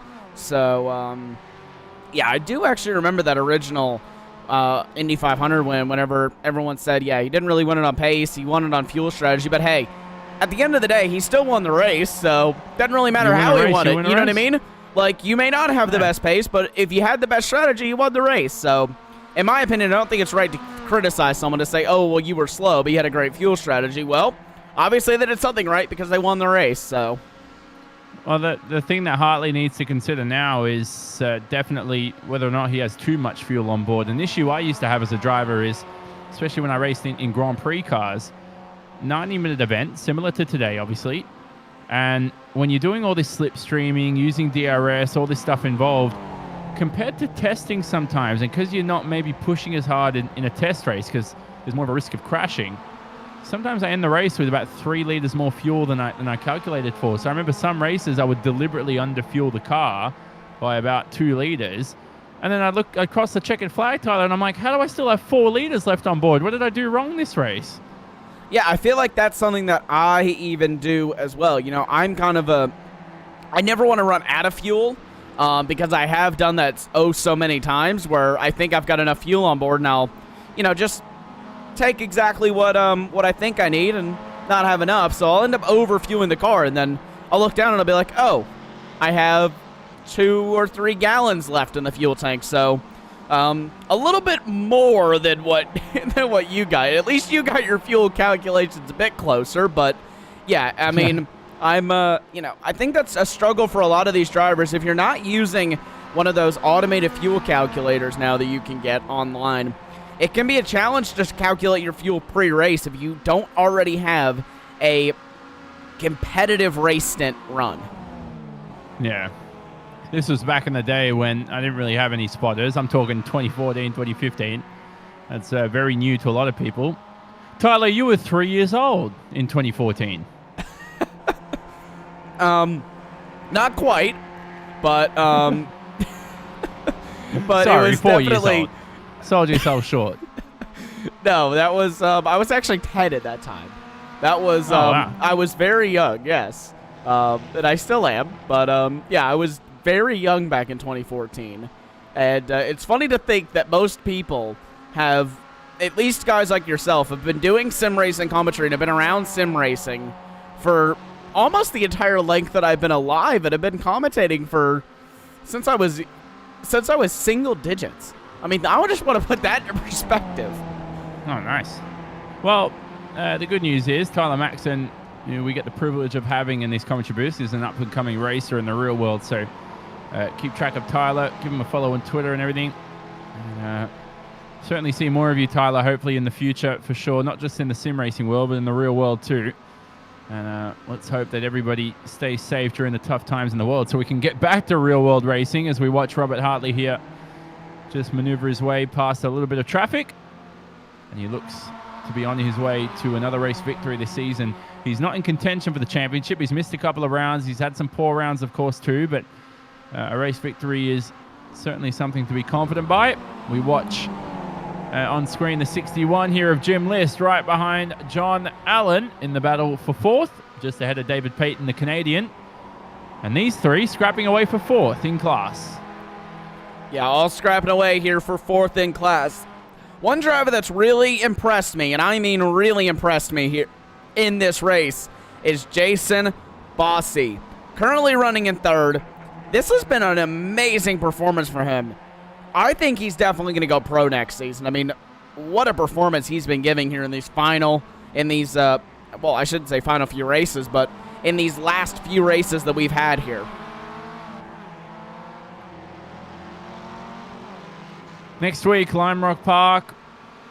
Final round, of course, in the week after that. So stay tuned for these final couple of races for Season 16. It's going to be a thrilling one at Road America on the 6th of April. But we'll focus on Lime Rock Park for next week. Let's not skip ahead of time here. But towards the end of this race, look at the battle between Carlisle and Whitworth. That's going to continue on, and it has been continuing throughout the event. Now, we get this week to week, Tyler. Why is the closest battle always for the lead? I'm not sure. I feel like that's most of the time the best of the best are up in towards that front pack. Usually these are the guys who have the most preparation and are the most comfortable with running with each other week in and week out. Well, Carlisle's had his work cut out for him today, but the ART driver will hopefully claim a race win and will etch closer to that championship. Now, you never know, Tyler. I remember the race went down. I'm not trying to, cause commentary curses or anything, but we thought Carlisle was going to win Daytona last time, a couple of weeks ago, but unfortunately the race all ended on that final lap. And for Carlisle, he'll, as I said, hopefully claim that race victory today. Still a lot of traffic left in this field. It looks like the battle between Nom and Mike Dam is remaining stagnant. Now, Nom on his fresh tires has gained about 2 seconds since the pit stop. Do you think that's going to come to him? Do you think this race is going to help him out towards these final 7 minutes, or do you think Mike Dam has that sealed? I think Mike Dam's got that sealed. I mean, I just don't see Nom closing in nearly 4 seconds here in a matter of, 7 minutes? I just don't see that happening. I mean, he's quick, but he's not that quick. I'm sorry. Mike Dam he's a tough competitor, and I just don't see Nom having that much pace over him. Just as you say that, Mike Dam lost a second through the first sector, and he had a bit of traffic to contend with. So look at the gap now on screen. You can see our GS class identified by blue. About 3.5 seconds now between Mike Dam and Nom. So Nom certainly pushing him here in the closing stages. Starting to get a bit hair-raising. Closer battles between Shiflett and Martineau for the final podium. Tyler Shiflett has always been the best of the rest here in your GS class. But Cameron Martineau, very impressive performance, has to be said, by Cameron Martineau today in that Martineau Racing number 31.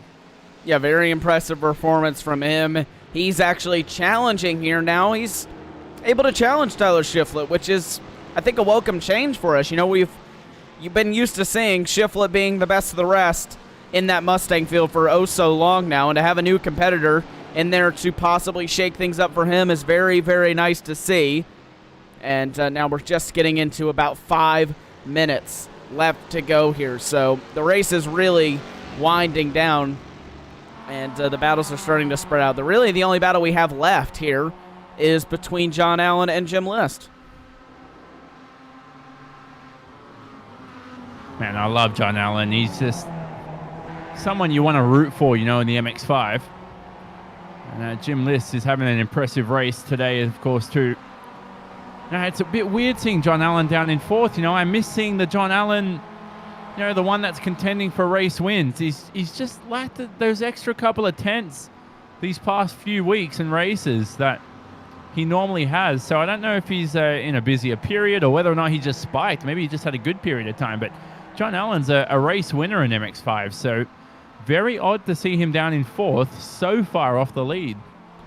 I feel like John Allen's just one of those drivers that he's very consistent with his lap times. He's not a driver who's all over the place, but he's some of the time just not the consistent fastest driver on the racetrack. And I think that's where really the only problem comes in for John Allen, is that he just doesn't have, like you said, the last little bit of pace that is required to go out and get those race victories here. But I remember whenever I first started commentating on this series, it's nearly been a year exactly since I did my first commentary on this series. And I remember John Allen being there from the very first race. I mean, he's been around in this series for so long. He's competed for so many seasons. He's pretty much a veteran of the series now. He knows it in and out. And, I mean, really, I think the only thing that I could even come up with for the reason why he's not up there is just he doesn't have enough time to put into it, or he just can't find the pace anymore. Well, let's hope for the best for John Allen in the closing rounds here in the next couple of weeks. He's pushing it, isn't he, through the final corner? A lot of understeer for Jim List behind, who's fighting the wheel there. And now we switch back onto the lead between Carlisle and Whitworth. Looks like Carlisle maintains the advantage ahead of Brandon here. We're watching Mitchell Peak make his way past David Payton. So Mitchell Peak's on a charge here towards the end of the race. He's got Jim List up ahead too, and John Allen in case they start scrapping. And Mitchell Peak in the eSport racer number 56 could end up in 4th if things go his way. Jacob Beasley has dropped behind Peak and just doesn't have the pace here in the closing stages. But certainly with a few minutes to go, the race isn't over, has to be said.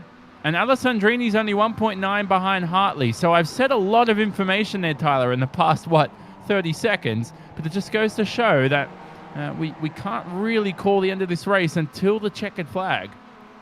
No, we really can't. And we'll jump back here to your lead in TCR because now it's under a second now. It's now down to 0.7 of a second. And we'll pull up the track map here. And you can see it highlighted in orange heading through the second corner right now. There is going to be quite a bit of traffic for these guys here in the final 2 minutes of this race. We will get 2 laps to go. It'll be white flag next time by for the drivers in TCR now. But Brandon Whitworth, he wants a race victory. He set the purple 3rd sector on that last lap. And this is helping him out a little bit here with Kevin Carlisle slightly getting held up behind that Mustang. So now Whitworth just needs to get through. This is a great opportunity for Whitworth. He may be able to claim this race victory. Yeah, it's certainly possible. It'll be white flag the next time they cross the line. It's about 1:50 a lap here, so they should be able to sneak one more in. Lucas Fords have to enter the pit lane, so that could be some fuel issues in the Audi TCR car, and he could sacrifice a top 5 finish to Edgar Sancinelli here. He's got to be careful with that, Lucas Ford. But for Brandon Whitworth, he's putting the pressure on the ART driver of Carlisle, who we remember started on pole and dropped all the way down to 6th after the first lap. It was a horror start for Carlisle. Same can be said for Madigan, who also started on the front row. And it was the D2D Esports drivers of Whitworth and Eric Violet who capitalized. Were 1-2 to begin this race. But after a while, Carlisle and Madigan made their way past. Once they reached all the traffic, it really started to turn this race upside down. Here they go through the final corner. 30 seconds to go in this race. White flag waves. 1 lap to go, and the battle continues. The battle is on for TCR as we ride on the roof cam here of Brandon Whitworth as they ride down and towards turn number 1. You can just see how deep he's pushing that car. He wants this race victory here over Kevin Carlisle. The guys at D2D Esports will be loving this. One of their drivers has had so much despair here in this race. The other one is fighting for the race lead on the final lap. You can see the amount of traffic they are going to catch him. It's visible on the timings or on your screens now. You can just see how close it is. It's now down to 0.3 of a second. This is getting incredibly close here for the lead in TCR. Oh, so close between the two. DJ Alessandrini in the pit lane on the final lap. It looks like he's not going to make it on fuel. And I don't know if he'll sacrifice a podium position there. It's going to be close. Jason Bossie's had one of the best races we've seen in quite some time for an open class driver.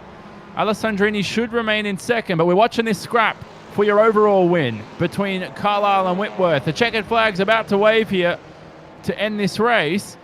And another scrap taking place is these guys in front. We're watching Cameron Martineau. They're about to make his way past him in the 31. He was in 3rd place for about 10 seconds. And then it was Tyler Shiflett who made his way back past. So it looked like that battle is going to end this time by.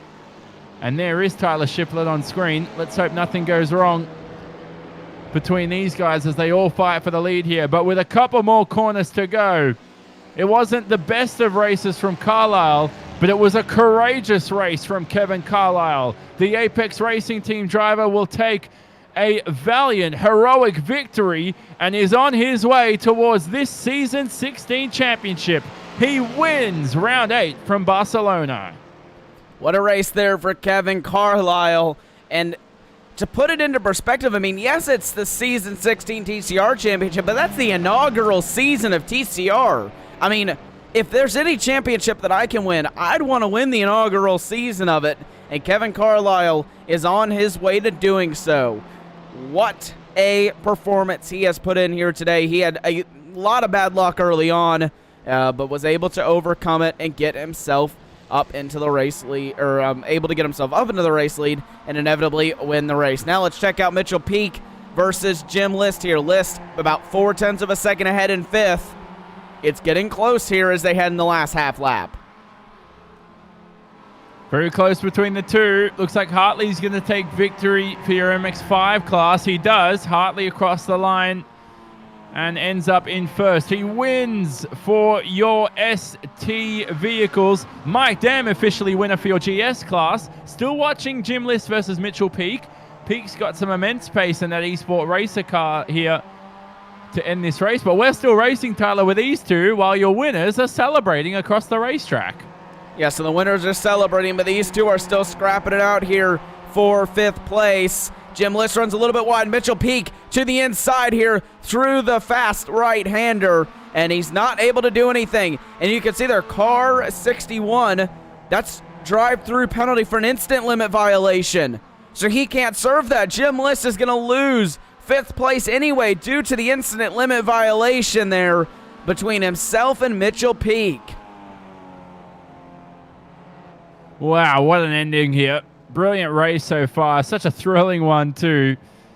But for your GS class, Tyler, Mike Dam officially victor.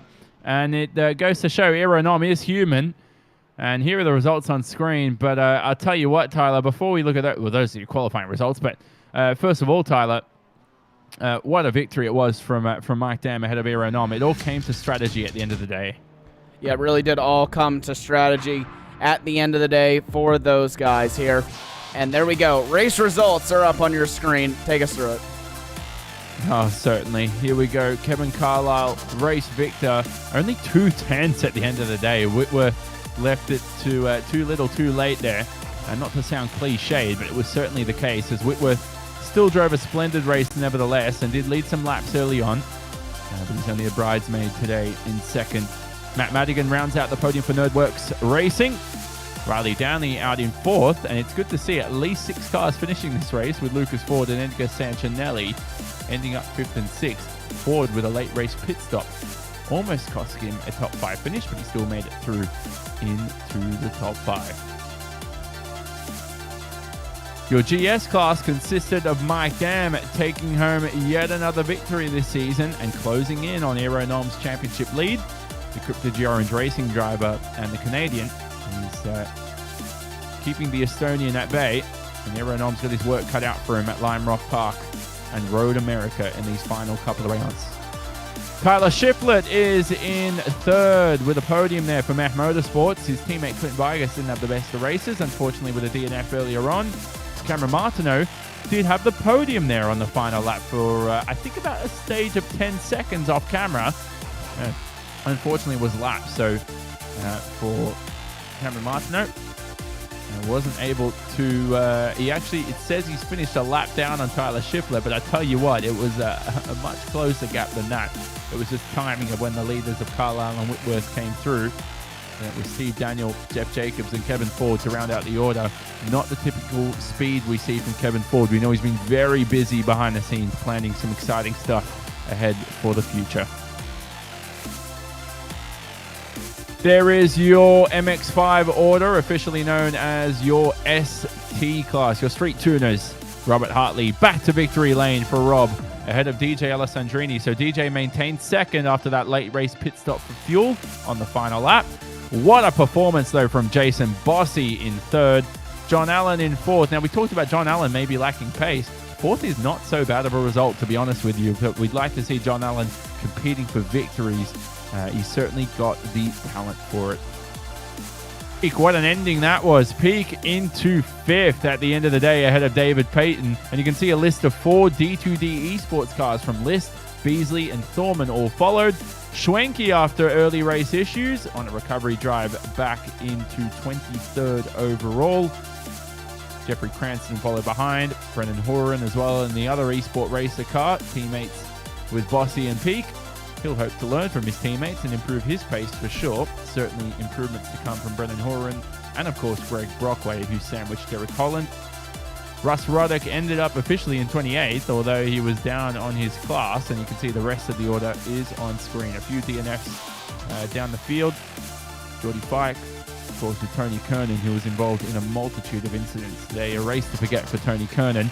Some of those not his fault, though, unfortunately. A bit of bad luck, but some of them I think he could have managed a little bit better, but no harm, no foul. Tony Kernan has got the pace, certainly the resilience to come back up through the field here in the championship in these final couple of rounds. For Elvis Rankin, a race to forget for sure. Elvis knows he can do better than that, 100% guaranteed. And 39 cars out there today. It was a little bit of a race of attrition in the early stages, but started to dwindle down and cool down towards the closing parts of the race. Yep, certainly was indeed. And I think we have a couple of drivers ready for interview. We do. Certainly do. Kevin Carlisle will be speaking to him first. Kevin, we got you. Hey, what's up, Johnny? What's up, Kevin? Officially teammates for the first time, Kevin, in an interview, which is very weird to say. But a brilliant victory for yourself. Man, I tell you what, it was probably the most scary first lap you could have had. Yeah, there was some kind of issue with the start, so we had to go on race command. So I was pretty much a sitting duck there because I couldn't actually judge the start on my own. So it was it was the scariest thing I could possibly imagine. I was like, holy crap, everybody's passing me. It was not the start I wanted at all. But after that, you showed some good resilience for sure. Made your way up through the field. A bit of a race of attrition ahead of you. I think the good sign from today is that you had the pace, but I don't think you want to be winning races this close. You want to be getting back out to that form you had at Daytona. Yeah, exactly. I gotta give hats off to Brandon Whitworth, man. He drove a heck of a race. He had me watching my relative the whole time, but I just drove the wheels off. The tires fell off pretty quickly there after the stop, and I just saw the gap closing and closing, and I was just turning the wheel almost full lock and trying to weave in and out of traffic. I got blessed with the traffic probably there at the end because he probably could have had a shot at me for the last 2 laps, but it is what it is. And finally, a lot of people to thank, of course, in the ART car. You'll be back racing again, obviously, these final couple of rounds for the championship, for sure. Yeah, I'm gonna do the last ones since I have the points and everything. I'm gonna continue this for sure. I am really busy with a lot of other TCR leagues, but this one's fun also. But special thanks to you guys at Apex Racing TV, everybody at Apex Racing Team, George Simmons. George. Hold on, Alex Simpson. And George, they helped me out a lot, and thanks to Matt Madigan, SDK Gaming, and Superior PC Systems. Yeah, awesome. All right, we'll leave you to it, Kevin. But a brilliant victory again today for you, mate, and hopefully again in a week's time. Yeah, hopefully so. See you guys later.